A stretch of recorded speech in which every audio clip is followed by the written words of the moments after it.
मैंने सुना है एक बहुत पुराना वृक्ष था। आकाश में सम्राट की तरह उसके हाथ फैले हुए थे।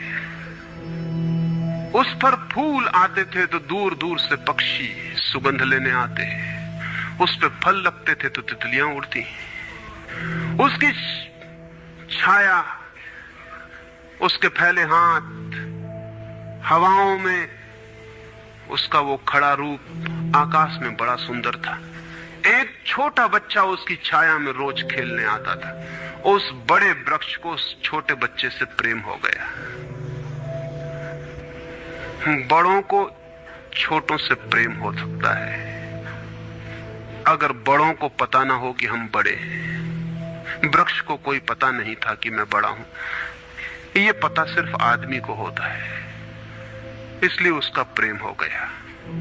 अहंकार हमेशा अपने से बड़ों को प्रेम करने की कोशिश करता है। अहंकार हमेशा अपने से बड़ों से संबंध जोड़ता है। प्रेम के लिए कोई बड़ा छोटा नहीं, जो आ जाए उसी से संबंध जुड़ जाता है। वो एक छोटा सा बच्चा खेलता आता था उस वृक्ष के पास। उस वृक्ष का उससे प्रेम हो गया। लेकिन वृक्ष की शाखाएं ऊपर थी, बच्चा छोटा था, तो वृक्ष अपनी शाखाएं उसके लिए नीचे झुका था ताकि वो फल तोड़ सके, फूल तोड़ सके। प्रेम हमेशा झुकने को राजी है, अहंकार कभी भी झुकने को राजी नहीं। अहंकार के पास जाएंगे तो अहंकार के हाथ और ऊपर उठ जाएंगे ताकि आप उन्हें छू न सके, क्योंकि जिसे छू लिया जाए वो छोटा आदमी है। जिसे न छुआ जा सके, दूर सिंहासन पर दिल्ली में हो, वो आदमी बड़ा आदमी है। वो वृक्ष के शाखाएं नीचे झुकाती जब वो बच्चा खेलता हुआ आता, और जब बच्चा उसके फूल तोड़ लेता तो वृक्ष बहुत खुश होता। उसके प्राण आनंद से भर जाते। प्रेम जब भी कुछ दे पाता है तब खुश हो जाता है। अहंकार जब भी कुछ ले पाता है तभी खुश होता है। फिर वो बच्चा बड़ा होने लगा। वो कभी उसकी छाया में सोता, कभी उसके फल खाता, कभी उसके फूलों का ताज बना के पहनता और जंगल का सम्राट हो जाता है। प्रेम के फूल जिसके पास भी बरसते हैं वही सम्राट हो जाता है, और जहां भी अहंकार गिरता है वहीं सब अंधकार हो जाता है। आदमी दीन और दरिद्र हो जाता है। वो लड़का फूलों का ताज पहनता और नाचता, और वृक्ष बहुत खुश होता। उसके प्राण आनंद से भर जाते, हवाएं सनसनाती और वो गीत गाता है। फिर लड़का और बड़ा हुआ। वो वृक्ष के ऊपर भी चढ़ने लगा, उसकी शाखाओं से झूलने भी लगा। वो उसकी शाखाओं पर विश्राम भी करता और वृक्ष बहुत आनंदित होता। प्रेम आनंदित होता है जब प्रेम किसी के लिए छाया बन जाता है। अहंकार आनंदित होता है जब किसी की छाया छीन लेता है। लेकिन लड़का बड़ा होता चला गया, दिन बढ़ते चले गए। जब लड़का बड़ा हो गया तो उसे और दूसरे काम भी दुनिया में आ गए। महत्वाकांक्षाएं आ गईं, उसे परीक्षाएं पास करनी थी, उसे मित्रों को जीतना था।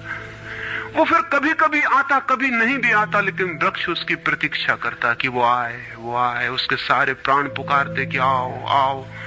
प्रेम निरंतर प्रतीक्षा करता है कि आओ आओ। प्रेम एक प्रतीक्षा है, एक अवेटिंग है।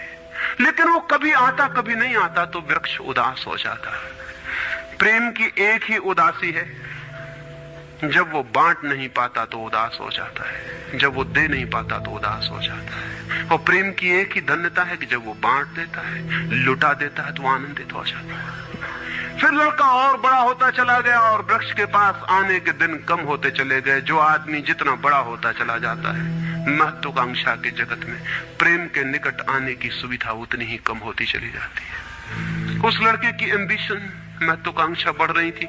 कहां वृक्ष, कहां जाना।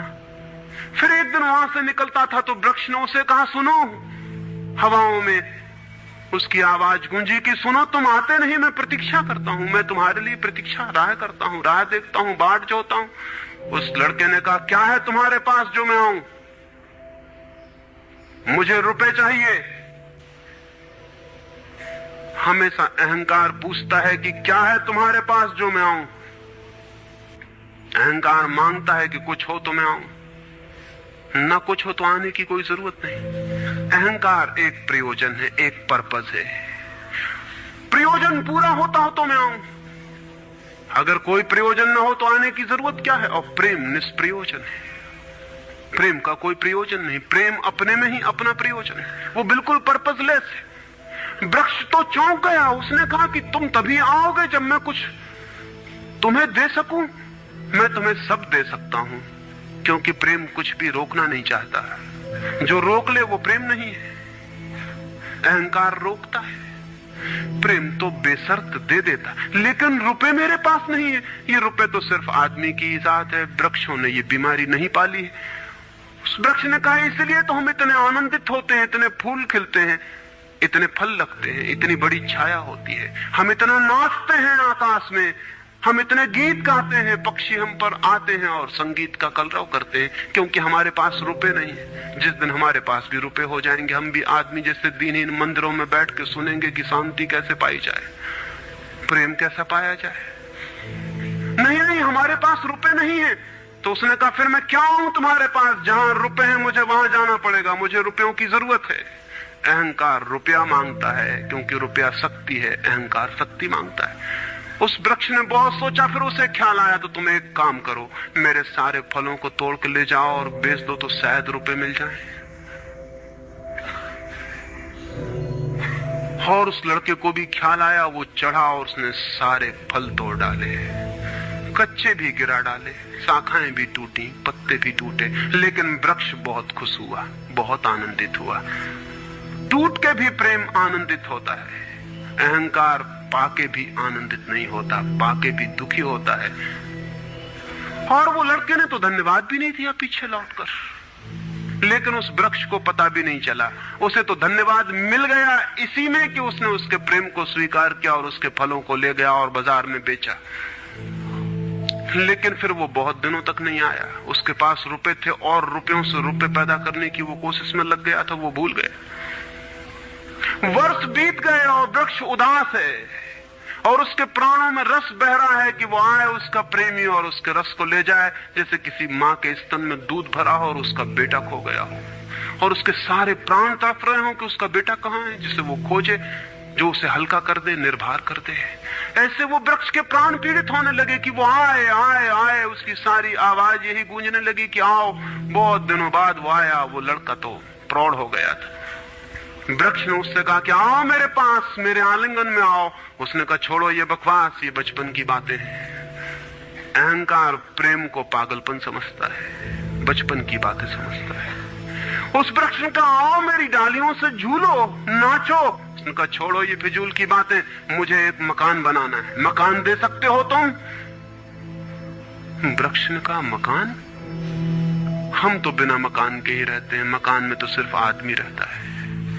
दुनिया में और कोई मकान में नहीं रहता, सिर्फ आदमी रहता है। सो देखते हो आदमी की हालत, मकान में रहने वाले आदमी की हालत। उसके मकान जितने बड़े होते जाते हैं, आदमी उतना छोटा होता चला जाता है। हम तो बिना मकान के रहते हैं। लेकिन एक बात हो सकती है कि तुम मेरी शाखाओं को काट के ले जाओ तो शायद तुम मकान बना लो। और वो प्रौढ़ कुल्हाड़ी लेकर आ गया और उसने उस वृक्ष की शाखाएं काट डाली। वृक्ष एक ठूंठ रह गया नंगा, लेकिन वृक्ष बहुत आनंदित था। प्रेम सदा आनंदित है, चाहे उसके अंग भी कट जाएं, लेकिन कोई ले जाए, कोई ले जाए, कोई बांट ले, कोई सम्मिलित हो जाए, साझीदार हो जाए। और उस लड़के ने तो पीछे लौट के भी नहीं देखा, उसने मकान बना लिया। और वक्त गुजरता गया, वो ठूंठ रहा देखता, वो चिल्लाना चाहता, लेकिन अब उसके पास पत्ते भी नहीं थे, शाखाएं भी नहीं थी, हवाएं आती और वो बोल भी ना पाता, बुला भी ना पाता। लेकिन उसके प्राणों में तो एक ही गूंज थी कि आओ आओ। और बहुत दिन बीत गए, तब वो बूढ़ा आदमी हो गया था। वो बच्चा वो निकल रहा था पास से, वृक्ष के पास आके खड़ा हो गया। तो वृक्ष ने पूछा क्या कर सकता हूं और मैं तुम्हारे लिए? तुम बहुत दिनों बाद आए। उसने कहा तुम क्या कर सकोगे? मुझे दूर देश जाना है धन कमाने के लिए, मुझे एक नाव की जरूरत है। तो उसने कहा तुम मुझे और काट लो तो मेरे इस पीड़ से नाव बन जाएगी और मैं बहुत धन्य होऊंगा कि मैं तुम्हारी नाव बन सकूं, तुम्हें दूर देश ले जा सकूं। लेकिन तुम जल्दी लौट आना और सकुशल लौट आना, मैं तुम्हारी प्रतीक्षा करूंगा। और उसने आरे से उस वृक्ष को काट डाला। तब वो एक छोटा सा ठूंठ रह गया और वो दूर यात्रा पर निकल गया।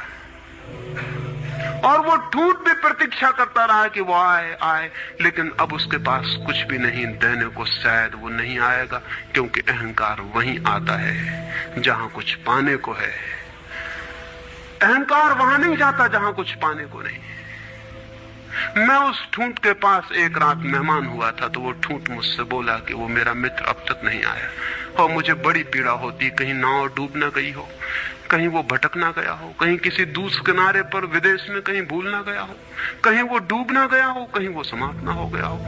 एक खबर मुझे भर कोई ला दे, अब मैं मरने के करीब हूं, एक खबर भर आ जाए कि वो सकुशल है, फिर कोई बात नहीं, फिर सब ठीक है। अब तो मेरे पास देने को कुछ भी नहीं है, इसलिए बुलाऊं भी तो शायद वो नहीं आएगा, क्योंकि वो लेने की ही भाषा समझता है।